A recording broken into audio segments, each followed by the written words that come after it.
wrapped up in this one place. When the pilot asked the flight attendants to prepare for landing, she squeezed her eyes and braced for impact. The calm of the night flight gone, along with the soothing baritone of Luke Bryan on the hot country playlist she'd put on repeat because nothing really bad happened in a country song. Just tears and beers. Easy enough to switch the pronouns. And she did. He rhymed with she, and them worked just as well as him.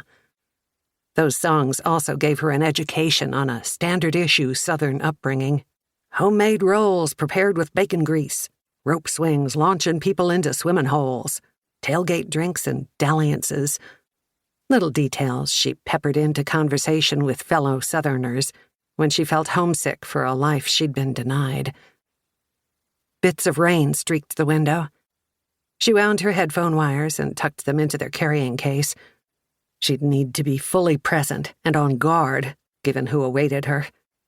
As she neared the exit, heat crept inside and nipped at her bare ankles.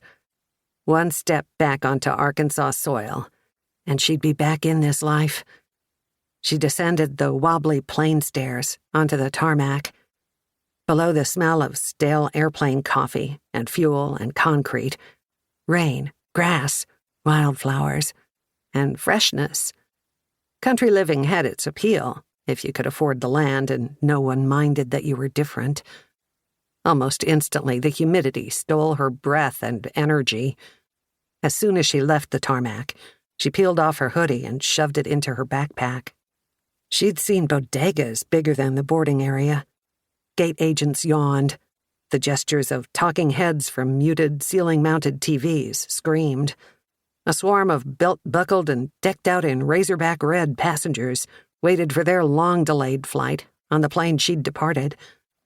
Panic bloomed in her bloodstream, as it had when she'd received those texts from Diane a few days prior, a hot blur of a barely remembered exchange. As always, her mind wandered back to the blood, the body, the headlines, the nickname. Jane hoped it had been forgotten by now. Guess who? They found him.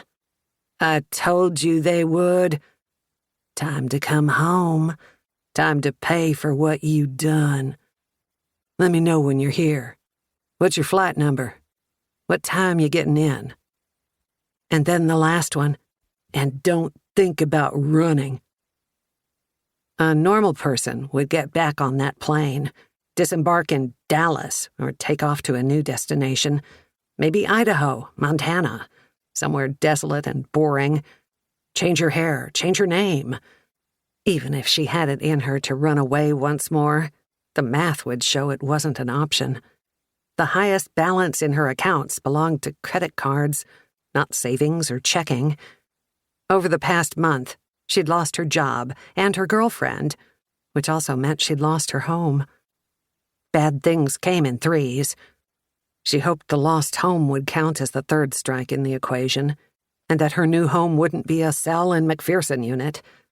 But then again, that was why she had returned to Arkansas. In Boston, no one knew about Warren, about the gap in Jane's life, the hole she filled with lies. When the conversation shifted to family, she typically smiled, said they weren't close, downed most of her wine, and drowned any convulsive need to confess that she'd been small-town famous once on account of a crime. They'd all sworn, Jane, Georgia Lee, Jason, Angie, to never tell another soul about that night. Then Jane had gone and broken that promise. She clutched the handle of her suitcase to steady herself, gathered some air into her lungs, pulled the T-shirt away from her neck. "You all right, honey?" A woman who looked older than her years, due to cigarette lines around her lips, offered a look of concern. "You look a little pale." "I'm fine," Jane lied. "Thank you," she added with a smile when the woman was taken aback at Jane's clipped reply. Past the security gate, women with large purses and men in bent bill caps welcomed loved ones with bear hugs. Snatches of that comforting yet assaulting accent met her ears, like the letter.